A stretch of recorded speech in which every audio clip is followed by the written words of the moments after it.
老人好心递给了流浪汉一张零钱，哪知流浪汉非但没有感激，反而还惦记起他手里的100元大钞。虽然在力量悬殊的情况下，饿了2天的流浪汉并没有得逞，可在两人纠缠时，老人续命的药物却不慎掉落了出来，脸上那慌张的神情也顿时引起流浪汉的注意。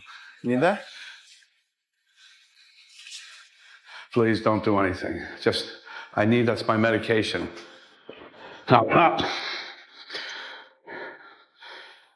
内心阴暗的流浪汉完全无视一位老人的恳求，踩碎药瓶后便头也不回的逃跑，只留下一地的狼藉和满心无助的弗兰克。弗兰克因为年轻时工作的原因患有肺部纤维症，病痛的折磨不仅让他不能随意出远门，甚至每天还必须依靠药物来维持肺部那脆弱的活性。可原本就算这些不便给生活带来了诸多困扰，弗兰克也都咬着牙坚持了下来。但就在8个月前，伴随着那个一直陪伴在他身旁的妻子突然离世，孤独就开始像一团阴影一样时刻笼罩着他的生活，让他的世界彻底变得黯然失色。好在不久后的家庭聚会给了他一丝期待，4个在外地工作的孩子约好了这周末要回家聚餐。为了这次聚会，弗兰克当天便早早起床，开始打扫家里的每一个角落，想要给孩子们营造一个温馨舒适的环境。搞完卫生，他又匆匆赶往超市，精心挑选孩子们最喜欢吃的食物。他没有像平时那样接受导购员推荐的打折牛肉，而是选择了几块上等的菲力牛排，心里想着只要孩子们能够吃得开心，哪怕他多一些开销也无所谓。也因此他又花费5000购买了一个先进的烤箱，只为了烤出来的牛排能够更加美味。最后他还来到酒水区，挑选了几瓶孩子们喜欢喝的红酒，脑海里也开始憧憬着一家人围坐在餐桌前举杯畅饮的温馨画面。他用心地准备着每一个细节，不放过任何一个可能让这次聚会变得更加完美的环节。终于在夜幕降临的时候，他将一切都准备就绪。然而正当他满心期待孩子们的到来时，小儿子的电话却突然打破了这份美好。电话那头儿子满是歉意地说，因为乐团临时增加了演出任务，所以他没办法回来了。弗兰克听后强忍着内心的失落，一边说着没关系，一边还打趣说对方没口福，吃不上他特意准备的上等牛排和美酒。电话挂断后，弗兰克虽然有些许遗憾，但还是庆幸其他孩子没有打电话回来，心里还想着其余3人应该很快就能到家了。可当他打开电话留言，现实却如同一盆冷水狠狠地浇在了他的头上。小女儿说因为要跟新的经纪公司洽谈合作，所以没办法如期赴约，而大女儿不仅因为需要照顾生病的孩子脱不开身，甚至还说大儿子也出国办事了没办法回来。弗兰克得知4个孩子都无法如期赴约，此刻即使是站在火炉旁，他的内心也感觉不到一丝的温暖。看着镜子中苍老的自己，弗兰克不知道这辈子还有没有机会再见到孩子们。于是在这样的打击下，一个大胆的计划突然在他心里悄然生根。他来到医院找到平日里的主治医生，谎称自己的药不小心掉进洗手盆里打湿了，让医生又重新给他开了一个疗程的药片。有了保障后，弗兰克立马回家开始收拾行李，心想着既然孩子们都不来看他，那他便亲自去与孩子们再见上一面。在去往大儿子所在城市的火车上，弗兰克向对座女孩炫耀自己的孩子们，他们有的成了乐团指挥家，有的成为了画家，还有舞蹈家以及企业家，而这些都是他靠给窗外那些电线图保护层一米一米养育出来的。即使他的肺部出现问题，也是因为长期接触保护层上的聚氯乙烯导致的，但他却从未因此感到过一丝不值。经过8个小时的漫长车程，弗兰克终于抵达大儿子的住所。他迫不及待地按下公寓门铃，可等待了许久，对讲机里却始终没有传来期待中的声音。无奈他只能像个忘带钥匙的孩子一样坐在台阶上，落寂地等待那个思念已久的身影出现。可惜的是，直至等到凌晨，弗兰克也没能如愿见到儿子，最终只能拖着疲惫的身体先去寻找休息的地方。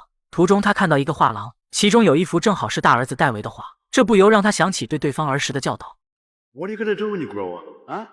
I want to be a painter and do my pictures. Not a painter. Christ, painters paint walls and dogs pee on walls. You're gonna be an artist. Artists paint pictures that change people's lives. So what are you gonna be? An artist. That's right, an artist. 弗兰克目光久久凝视着儿子的那幅作品，仿佛能从画中看到对方努力创作的身影。而在这寂寥的夜晚，这幅画也算是给了他那颗逐渐冷却的心些许慰藉。在24小时餐厅勉强度过了一夜，弗兰克再次来到儿子居住的公寓前，在一个女住户的帮助下，这次他终于成功进到了里面。可惜的是，在房门前敲了许久，却依旧得不到任何回应。很明显，大儿子此时并没有在家。最终，他也只能留下一封信，希望儿子回来后能够知道自己对他的思念。做完一切，弗兰克便匆匆赶往下一站。由于到大女儿家没有直达的巴士，他中途不得已只能找了家旅店休息一晚，因为他的身体也需要按时吃药并保持充足的睡眠。就这样辗转了1天1夜后，弗兰克终于来到了大女儿家。大女儿家是一间豪华气派的大别墅。按响门铃后，过来开门的是外孙。可看到外孙活泼乱跳的，完全就不像女儿所说生病需要照顾的那样，弗兰克的内心也不禁生出了一丝疑惑。此时女儿正在花园里打着电话，他尝试用小时候的方式呼唤对方。Amy! Dad? 即使女儿如今已经长大，成为别人的母亲，但在老父亲的眼中，她永远都是那个喜欢扑进自己怀抱中的小丫头。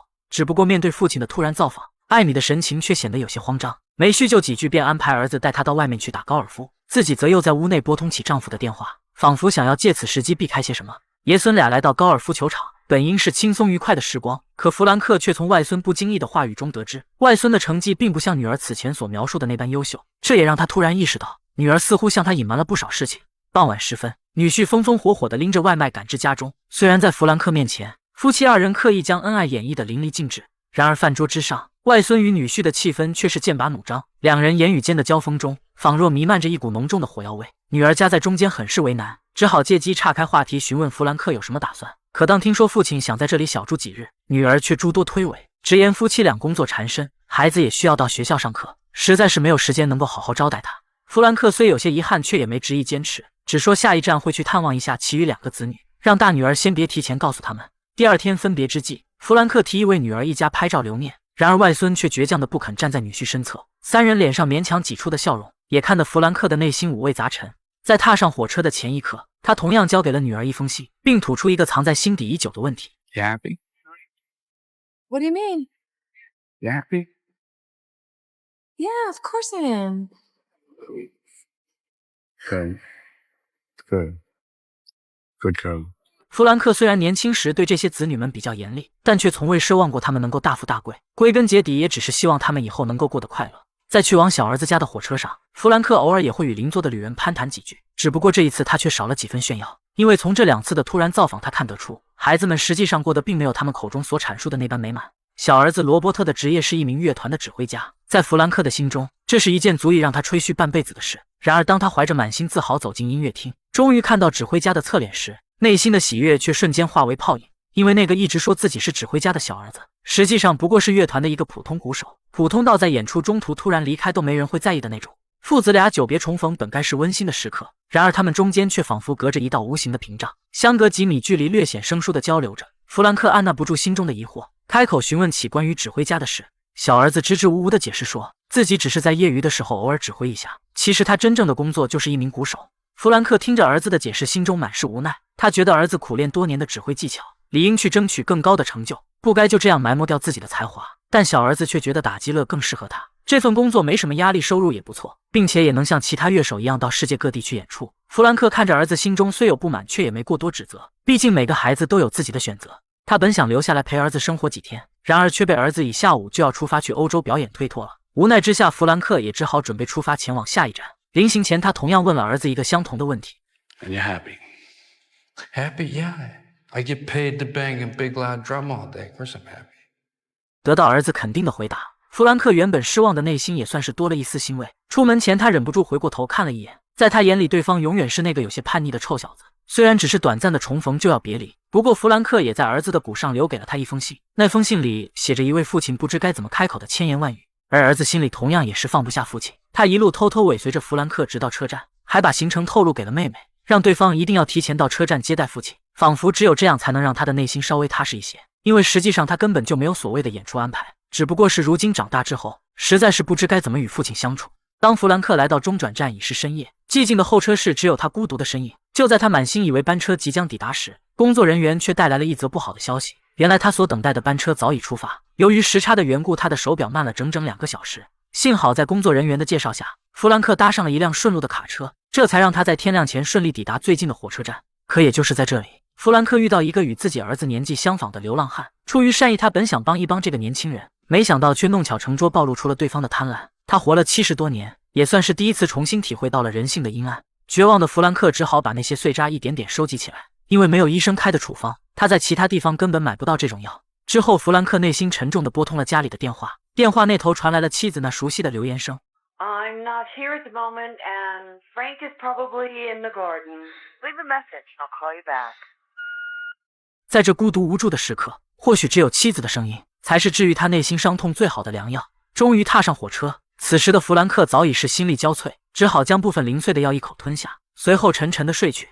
第二天火车到站，小女儿露西已经在出口等待着他，对方还是如同小时候一样古灵精怪。为了迎接父亲，还特意订了一辆加长版的豪车过来。车上他讲述着自己这些年参加的各种盛大演出，听得弗兰克这个老父亲内心是倍感自豪。小女儿所居住的地方是位于市中心的高级公寓，给弗兰克准备的也是一个特别温馨舒适的房间。然而，正当他打算招待父亲去66层的旋转餐厅时，一个朋友却带着小孩突然登门拜访。对方焦急地声称自己有急事要外出，希望露西能够帮他带一带孩子。露西欣然答应了下来。弗兰克看着可爱的孩子，眼中也满是欢喜，主动承担起了照顾孩子的任务。露西在一旁静静地看着这一幕，脸上也露出了欣慰的神情。中途，弗兰克来到房间，服下了仅剩的所有药碎，本打算吃完药休息一会，外面的电话却一直响个不停。看到女儿正在给孩子换尿不湿，他本打算告诉打电话的人晚点再打过来，没想到此时语音留言却自己响了起来。It's me.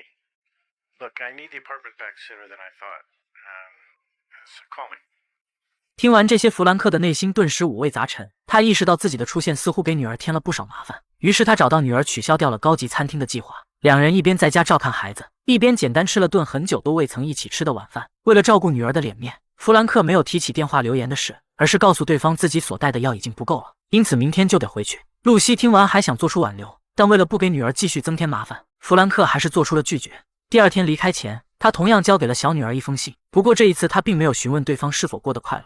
从这几天与孩子们的相处中，他心里早已有了答案。由于所有药都吃完了，弗兰克只能乘坐飞机以最快的速度赶回去。然而不巧的是，途中刚好经过一片雷云，飞机产生了颠簸，让他感到十分不适。他来到卫生间，试图用冷水让自己保持清醒，可当空姐意识到不对，强行打开门时，他也已经因为呼吸困难彻底昏迷了过去。等他再次醒来，已经是在医院的病床上。可笑的是，直到他病倒了，一家人才有机会团聚，只不过始终还是没有见到大儿子戴维的身影。看出父亲的疑虑，艾米还试图说些什么，然而却被弗兰克直接出言打断了。通过这几天的观察，他看得出孩子们都喜欢将不好的事情隐瞒下来，比如大女儿艾米的婚姻其实并不幸福，不仅因为女婿与外孙的关系不融洽，试问一个事业有成的男人，怎么可能2天穿着同一套衣服去上班？很显然，夫妻俩早已离婚分居，对方在这个家连一套换洗的衣服都没有。而小儿子罗伯特更是故意躲着自己，他其实早在门口看过乐团的行程海报，上面最早的演出时间还是在1周以后，并且也根本就没有通知要去欧洲的安排。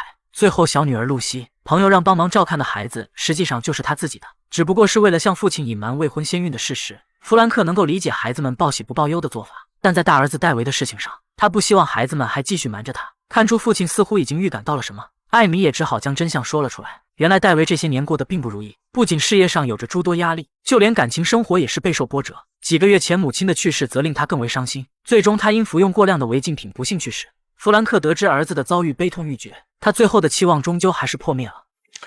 No, not my son. That's not my son. No.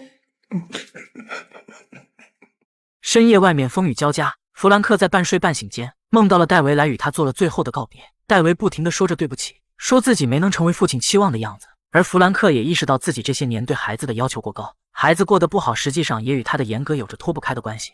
David. I'm sorry. It's not your fault, Dad.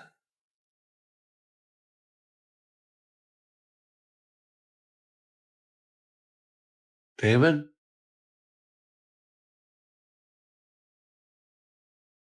David?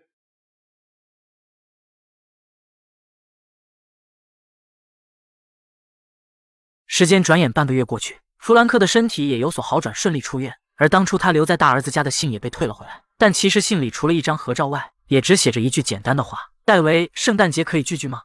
只可惜如今已是阴阳两隔，这个希望也成了弗兰克永远的奢望。怀着沉重的心情来到妻子长眠的墓前，弗兰克述说起自己的万千思绪。他正视了自己和孩子们的沟通问题，意识到自己在教育孩子时太过自我。如果时光能够倒流，如果一切可以重来，他只希望孩子们能够快快乐乐的成长，绝不再干涉他们的选择，未来的路也会由着他们自己去闯。